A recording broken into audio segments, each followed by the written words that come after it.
आज काय स्पेशल.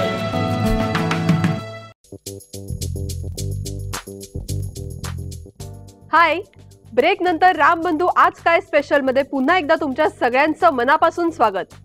तुम्हाला माहितीये, कुठल्याही पदार्थामध्ये बटाटा असला ना की ती रेसिपी उत्तम झालीच असं समजावं. आज अशीच एक मस्त रेसिपी आपण बघतोय आणि ती दाखवण्यासाठी आपल्या सोबत आहेत ज्योती. हॅलो. हाय ज्योती. आज कुठची रेसिपी दाखवतेस? आज मी तुम्हाला दाखवतेय हर्ब्स अँड चीझी पटेटो वेजेस. मला सांगशील साहित्य काय? ह्याच्यासाठी आपल्याला पाहिजे लांबडा बटाटा जो असा उभा कापलेला आहे, त्याच्यानंतर मैदा, मिक्स हर्ब्स, मिरपूड, चिली फ्लेक्स, मीठ आणि भरपूर चीज किसलेलं, जे मुलांचं सगळ्यात आवडतं आहे.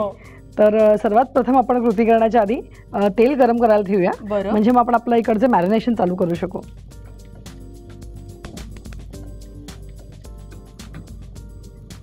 तेल घालू? हो, अगदी म्हणजे भरून तळण्यावर इतपत घाल. तर सर्वप्रथम आपण घेऊयात मैदा. एक साधारण आता एक 6-7 वेजेस हे आहेत, तर ह्याला एक साधारण 1.5 चमचा मैदा, त्याच्यानंतर अजून 1 चमचा लागेल. मैद्यात काय टाकतोय आपण? मैद्यामध्ये आपण टाकतोय त्याला स्वाद आणायला. बेसिकली हे मॅरिनेशन आहे आपलं बटाट्यासाठी. तर त्याच्यामध्ये हे मिक्स हर्ब्स आहेत, ओरेगॅनो, त्याच्यानंतर त्याच्यामध्ये थाईम, बेसिल, हे सगळं ड्राईड आहे. तुमच्याकडे अवेलेबल असेल तर आपण हे सगळं फ्रेश पण टाकू शकतो, तर त्याचा स्वाद अजून चांगला येतो. त्याच्यानंतर मीठ मात्र बरंच लागतं, कारण हे मॅरिनेशन बटाट्याच्या आत पूर्ण शिरायला पाहिजे. मुरल्यावरच मग त्या बटाट्याच्या वेजेसला चांगली चव लागेल. त्याच्यानंतर आपल्याला लागणारे मिरपूड, ही पण फ्रेशली क्रश असेल तर त्याचा स्वाद अजून चांगला येतो, नाहीतर बाजारामध्ये विकत सुद्धा मिळते. त्याच्यानंतर हे चिली फ्लेक्स, जे आता आजकाल पिझ्झामुळे मुलांना सगळ्यांना माहिती आहे की काय आहे ते. त्याच्यानंतर सर्वात महत्त्वाची गोष्ट म्हणजे हे जे वेजेस आपण कापलेले आहेत, हे पाण्यामध्ये अर्धे कच्चे उकडून घ्यायचे, म्हणजे पूर्ण पण नाही आणि कच्चे पण नाही राहता कामा. तर ते अर्धवट हे शिजवलेले असे हे वेजेस आहेत. तर आता आपण आधी हे करायच्या आधी हे सगळे छान मिक्स करून घेऊया, आणि त्याच्यामध्ये मग आता आपण ह्या सगळ्या बटाट्याचे वेजेस टाकूया. ह्याच्यामध्ये आपण पाणी वगैरे पाणी वगैरे अजिबात नाही, कारण ह्याच्या पुढे आपल्याला हे फ्रीज करायचं आहे. तर फ्रीज करताना ह्याच्यामध्ये पाणी वगैरे नाही. जर तुम्हाला इन्स्टंट आता लगेच तळायचं असेल तर एक हलकंसं कॉर्नफ्लॉवर थोडंसं घालून किंवा त्याची एक थोडं पाणी घालून स्लरी तयार करायची याच मॅरिनेशनची, आणि मग लगेच इन्स्टंट तळता येतं. आता आपण हे मस्त छान मिक्स करूया. आता हे आपण काय करणार आहोत? आता आपण हे सगळं एक प्लास्टिकच्या एअरटाईट आपल्या ज्या पाउचेस असतात त्याच्यामध्ये हे घालून मस्त सील बंद करून फ्रीजमध्ये ठेवून द्यायचं, फ्रीजर. आणि मस्त मग तुम्हाला एक तासभर तरी ते, जर तुम्हाला इमिजिएट करायचं असेल तर तासभर तरी ते फ्रोझन पाहिजे, नाही तर तुम्ही ओव्हरनाईट केलं तर उत्तम. पण आता आपल्याला एवढा वेळ नाही आहे, म्हणून मी काय केलंय, मी ऑलरेडी हे फ्रोझन करून आणलेले आहेत. तर आता आपण हे तळायला घेऊया, आणि जरासं लांबच उभं राहून घालायचं, नाही तर ते सगळं अंगावर उडतं, कारण ते फ्रोझन कंडिशनमध्ये असतं ना, तर थोडंसं त्याच्यामध्ये पाण्याचे अंश असतो.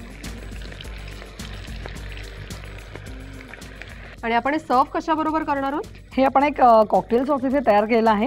ह्याच्यामध्ये आपण थोडंसं मेयोनेज आणि ग्रीन चिली सॉस असं एकत्र करून, आणि थोडंसं टोमॅटो सॉस, असं तिन्ही सॉस एकत्र करून मग छान त्याला वरती चीज आपण घालणार आहोत, थोडासा पॅप्रिका घालणार आहोत, आणि मस्त आपण गरम गरम छान खाणार आहोत.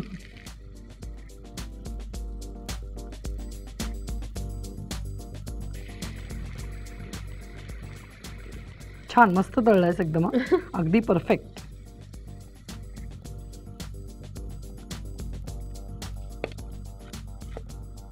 छान. आणि अजून एक ह्याच्यात महत्त्वाचं म्हणजे आता आपण जे ह्याला म्हणणार आहोत हर्ब अँड पटेटो चीझी वेजेस, तर आता चीज मात्र ह्याच्यावरती गरम असतानाच लगेच घातलं पाहिजे, नाही तर काय होतं, चीज नुसतं जसं वरवर भुरभुरल्यासारखं वाटतं, आणि त्याचा जो आपल्याला चीझी फ्लेवर पाहिजे तो मग त्याच्यात उतरणार नाही, नुसतं चीज खाल्ल्यासारखं वाटेल. आणि मेल्ट झालेल्या चीजचा फ्लेवर अमेझिंग लागतो. अमेझिंग. आणि potato with cheese, that is absolutely great. मला एक चमचा येते. आपण आता मस्त ह्याच्यावरती छान चीज भुरभुरूया, गरम गरम पटेटो वेजेसवरती. आणि जर का मुलांना म्हणून द्यायचं असेल तर चीज इज इनफ, पण मोठ्यांना जर खायचं असेल तर थोडंसं आपण ह्याच्यावरती चिली फ्लेक्स पण घालूया, तर त्याचा तो एक असा चटकदार मस्त स्पायसी फ्लेवर विथ चीज, हे कॉम्बिनेशन मात्र अफलातून लागतं. तर हे आपले झाले herb and cheese potato wedges. तर आता गरमागरम खाऊया. Yes, definitely.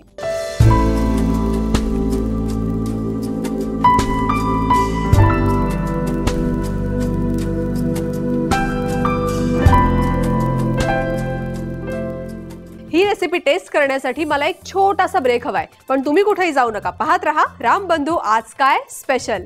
मला सांगा, फळं कोणाला नाही आवडत? सगळ्यांना आवडतात, मला सुद्धा खूप आवडतात. म्हणूनच आज आपण एक मस्त थंडगार फ्रूट डेझर्ट बघतोय. आज काय स्पेशल?